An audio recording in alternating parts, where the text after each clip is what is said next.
தாயி என் மருமோ இருக்கல்ல மருமோ எக்க நிறுத்துக்கா. மருமோளை எப்ப பார்த்தாலும் குறை சொல்லப்படாதுக்கா.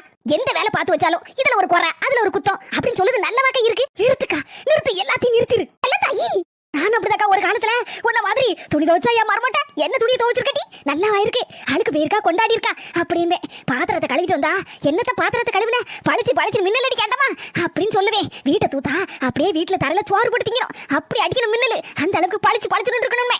இப்ப என்ன தெரியுமா நடக்கு எங்க வீட்டுல? மருமோளே கட்டளையிட காத்திருக்கேன்.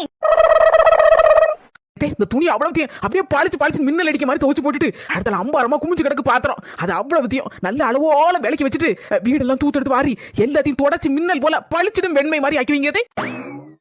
நான் போய் ரெஸ்ட் எடுத்துட்டு இருக்கேன். இவ்வளவு வேலையை முடிச்சுட்டு சூப்பரா ஒரு இன்ஜிடி மட்டும் போட்டு கொண்டு இருக்கேன். சரி மருமோளே போ. பாத்தேக்கா இதுக்கு தான் சொல்லுவேன் எந்த குறையும் சொல்லாத. அதுக்கப்புறம் உன் மருமோ உன் தலையில எல்லாத்தையும் கட்டிட்டு வாடிடுவா.